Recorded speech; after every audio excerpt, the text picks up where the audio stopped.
नमस्कार दोस्तों, कैसे हैं आप लोग। उम्मीद करता हूं सभी लोग स्वस्थ होंगे और मस्त होंगे। स्वागत करता हूं आपका गौतम सीटेट क्लासेस में। तो चलिए मित्रों, आज की क्लास की बात करते हैं। देखिए, अब जो हमारी क्लासेस हैं वो रीट की क्लास स्टार्ट हो गई हैं, राजस्थान शिक्षक भर्ती। और ये वो एग्ज़ाम है जो सीधा सीधा आपको नौकरी दिलाएगा। तो इस संदर्भ में आज बाल विकास एवं शिक्षण शास्त्र यानी कि CDP की फर्स्ट क्लास है और ये लेवल 1 और 2 दोनों के लिए है। देखिए, मैं आपको बता दूं कि जो सीटेट था, सीटेट में क्या था, एक अलग तरह का पैटर्न था। हमें पेपर को पास करने के लिए उसके पैटर्न को समझना ज़रूरी है। सीटेट का जो पैटर्न था वो मैंने आपको बहुत अच्छे से समझाया और उसमें सभी बच्चों का बहुत अच्छा आप देखना स्कोर भी रहेगा। अब हम बात करते हैं रीट की। तो देखिए, रीट में जो CDP आती है वो सिर्फ नेगेटिव या पॉजिटिव वाली CDP नहीं आती है। इसमें प्रॉपर थ्योरी आती है और उसमें भी ये रेशो रहेगा, लगभग 15 नंबर की थ्योरी रहेगी और इससे ज़्यादा भी हो सकती है, प्लस भी हो सकती है, और 15 ही नंबर की पैडा रहेगी।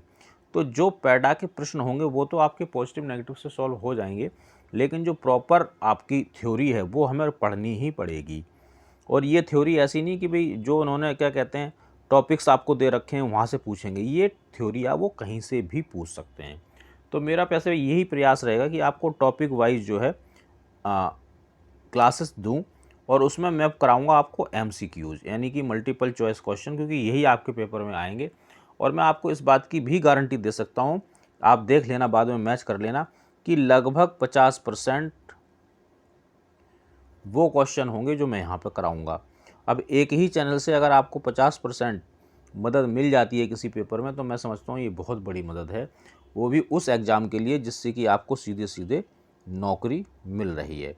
तो मित्रों, गौतम सीटेट क्लासेस को कर दीजिए सब्सक्राइब, नोटिफिकेशन बेल को कर दीजिए ऑन और फिर लग जाइए रीट की तैयारी में, क्योंकि ये आपको नौकरी दिलाएगा। चलिए स्टार्ट करते हैं आज की क्लास। आज का पहला प्रश्न, बालक के विकास में वैचारिक क्रिया अवस्था है कौन सी है। तो भाई देखो, वैचारिक क्रिया अवस्था का मतलब है जब बच्चा विचार करने लगता है, तो ये सोचने लगता है कि भाई हाँ ऐसा होता है, ऐसा नहीं होता, ऐसा क्यों होता है। इस तरह के विचार जब बच्चे के आ जाते हैं तो कौन सी अवस्था है, मतलब उसकी क्या उम्र होगी जब उसमें विचार आने, क्यों, कहाँ, कैसे, ऐसे वैसे, ये सब चीज़ें स्टार्ट हो जाती हैं। तो पहला है 5 से 10, 4 से 11, 9 से 15 या 7 से 12।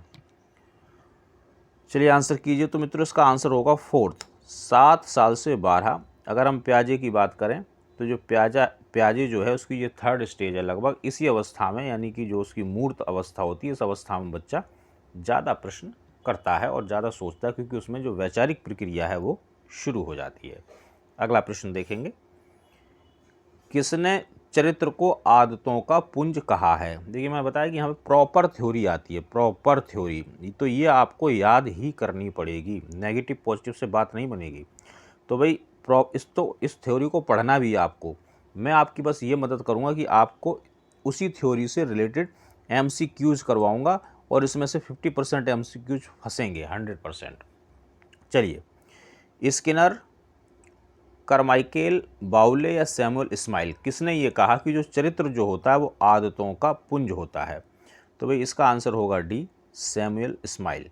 अब इन क्वेश्चनों का आंसर आप तभी कर पाएंगे जब आपने थ्योरी पढ़ी होगी। मनोवैज्ञानिकों ने बाल विकास की किस अवस्था को समूह की आयु कहा है। शैशव, बाल्यावस्था, किशोरावस्था या प्रौढ़ अवस्था। जी आंसर करें। तो भाई इसका होगा आंसर बाल्यावस्था। इस अवस्था में बच्चा समूह बनाने लगता है, ये समूह की अवस्था है। अच्छा, ये समूह कैसे होते हैं, सिर्फ वो समूह बनाता है, समूह में शामिल हो जाता है, लेकिन समूह का जो सक्रिय, अगर उसने पूछ लिया कि सक्रिय सदस्य कब बनता है, तो हम कहेंगे उसको किशोर अवस्था। इसको ऐसे समझ लीजिए कि बाल्यावस्था में बच्चा समूह में शामिल हो जाता है और उसके प्रति वफादार भी होता है, लेकिन अगर घर वालों ने उसको डांट दिया, पीट दिया, तो वो कुछ टाइम के लिए समूह को छोड़ भी देता है। लेकिन जब किशोर अवस्था में बच्चा पहुंचेगा तो उसका सक्रिय सदस्य हो जाता है, और सक्रिय सदस्य होने का मतलब है कि अगर घर वाले मना करेंगे तब भी चोरी छुपे वो अपने दोस्तों के साथ रहेगा, उनसे बातचीत करेगा। तो फिलहाल तो यहाँ ये समूह की आयु थी, तो इसको हम बोलेंगे बाल्यावस्था। अगला प्रश्न देखेंगे, विकास की किस आयु में बालक में लगभग सभी संवेग विकसित हो जाते हैं। यानी किस आयु तक संवेग का मतलब जैसे हंसना, रोना, गाना, गाना तो नहीं, हंसना, रोना और आपका डरना, ये संवेग होते हैं। तो किस आयु तक लगभग सभी संवेग जो मनुष्य के अंदर होते हैं वो डेवलप हो जाते हैं, ये पूछा जा रहा है। तो इसका आंसर होगा भाई, आंसर बताएं इसका, बी। 2 वर्ष का जो बच्चा होता है, 2 वर्ष का बच्चा होने का मतलब है कि 0 से 2 में उसके सारे संवेग जो उसकी क्या कहते हैं सेंसरी मोटर स्टेज जो होती है पियाजे के अनुसार, तो जब इस टाइम तक बच्चे के अंदर जो सारे के सारे संवेग हैं वो डेवलप हो जाते हैं। ग्रहणशीलता की भावना बालक में किस आयु में सर्वाधिक होती है, यानी कि वो आयु आपको बतानी है, वो आयु, ये ग्रुप बताना है जिसमें बच्चा सबसे ज़्यादा नॉलेज को गेन करता है। 2 से 6, 7 से 8, 8 से 12 या 11 से 16। तो भाई ये भी बाल्यावस्था जो होती है ना, बाल्यावस्था ऐसी अवस्था है, इस अवस्था में बच्चा सबसे ज़्यादा सीखता है। एक थिंकर ने कहा भी है, मुझे नाम याद नहीं है, कि बच्चा शुरू के 6 वर्षों में जितना सीखता है उतने आने वाले 12 वर्षों में नहीं सीखता है। यानी कहने का मतलब है कि 0 से लेकर जो बाल अवस्था होती है, इस अवस्था में बच्चे का विकास बहुत तेज़ी से होता है, वो किसी भी संदर्भ में हो, और मानसिक विकास तो बहुत तेज़ होता है। तो भाई ग्रहणशीलता यानी कि एक्वायर करने की जो उसकी आयु होती है, जिसमें वो सबसे ज़्यादा एक्वायर करता है, वो 7 से 8 साल की उम्र होती है। अगला प्रश्न देखेंगे, बोलने व उच्चारण करने की योग्यता शिशु किस आयु में प्राप्त कर लेता है नॉर्मली? भाई इसका आंसर होगा 1 वर्ष, यानी कि जो 1 साल का बच्चा होगा वो जनरली जो बोलना या उच्चारण करना सीख जाता है। चीज़ों को थोड़ा कम ज़्यादा हो सकता है, उम्र कम ज़्यादा हो सकती है, लेकिन एक जो नॉर्मल बच्चे की बात करें तो वो 1 साल का जब बच्चा होगा तो उसमें बोलने और उच्चारण संबंधी जो योग्यता है वो डेवलप हो जाती है। अगला प्रश्न देखेंगे, बाल्यावस्था की विशेषता नहीं है, ये ध्यान रखना, नहीं पूछ रहा है। विकास में स्थिरता, तो भाई तो जब बाल्यावस्था में जब बच्चा होता है तो विकास में स्थिरता आ जाती है।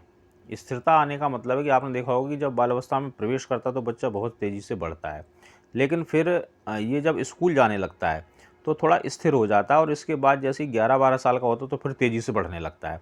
तो ये तो है यथार्थवादी दृष्टिकोण, ये भी ठीक है, यानी कि जब बाल अवस्था में बच्चा होगा, मतलब 12 साल से पहले तो वो जो रियल जो फैक्ट चीज़ें उनको समझने लगता है। अधिगम्य तीव्रता, इस उम्र में बच्चा बहुत तेज़ी से सीखता है, तो ये बात भी ठीक है, ये तीनों ठीक है। आंसर होगा 4th, यानी कि युक्त में से कोई नहीं। इस तरह के प्रश्न भी आएंगे आपके। मनोविज्ञानी गुडानफ के अनुसार व्यक्ति के संपूर्ण मानसिक विकास का कितना भाग 3 वर्ष की आयु में विकसित हो जाता है, यही पूछना चाह रहा है वो, कि के अनुसार संपूर्ण मानसिक विकास का कितना भाग 3 वर्ष की आयु में हो जाता है, यानी कि जो आपका पूरा का पूरा दिमाग है उनमें से कितना जो है 3 साल में ही डेवलप हो जाता है। किसके अनुसार? गुड एन एफ के अनुसार। तो भाई इसका आंसर रहेगा हमारा 1/2, यानी कि इनका मानना ये था कि जो आधा दिमाग, हमारा पूरा जो दिमाग है उसका आधा जो हिस्सा है दिमाग का जो डेवलप होने का, वो 3 साल की आयु में डेवलप हो जाता है। देखिए ये बिल्कुल प्योर थ्योरी है, प्योर। अगर आपने पढ़ी होगी तभी आप इसका आंसर दे पाएंगे, इसलिए इसको पढ़ें ज़रूर। मैं तो आपकी बस यही मदद कर रहा हूँ कि आपको ज़्यादा से ज़्यादा MCQs कराऊंगा, क्योंकि आपके दिमाग में अगर सेट हो जाएंगे और ये आ जाते हैं पेपर में तो फिर आप उसको करेक्ट आंसर करके आओगे। विकास की प्रक्रिया चलती है प्रौढ़ावस्था तक, किशोरावस्था तक, अनिश्चित काल तक, या जीवन पर्यंत? तो भाई इसका आंसर होगा जीवन पर्यंत। और इस चीज़ को और समझ लो कि जैसे ही माँ गर्भधारण करती है, बच्चे की जो विकास की प्रक्रिया है वो शुरू हो जाती है और वो मृत्यु तक चलती है। अगर कभी सवाल आता है भी कब से कब तक चलती है, तो गर्भ अवस्था से मृत्यु तक जो है विकास की जो प्रक्रिया है ये गतिमान रहती है। अगला प्रश्न, शारीरिक विकास का क्षेत्र है, हड्डियों में वृद्धि हाँ है, स्नायु मंडल हाँ है, मांसपेशियों में वृद्धि हाँ है, यानी कि इसका आंसर हो जाएगा डी, सभी। इन सभी ये सारे जो हैं शारीरिक विकास के अंतर्गत आते हैं। वंश परंपरा के मुख्य वाहक कौन से हैं? जीन्स, माताएं, रक्त कोशिका, या राइबोसोम्स? देखिए मैंने एक लेसन डाला था आनुवांशिकता और पर्यावरण, देखिए उसी का ये क्वेश्चन है जीन्स। इसमें मैंने समझाया भी था कि किस तरह से जो जीन्स हैं हमारे गुणों को एक पीढ़ी से दूसरी पीढ़ी में लेके चलते हैं, इसका ट्रांसमिशन करते हैं। तो अगर आपने वो क्लास नहीं देखी है आनुवांशिकी और वातावरण, तो वो ज़रूर देखें, वो आपके बहुत काम आने वाली है। अगला प्रश्न देखेंगे,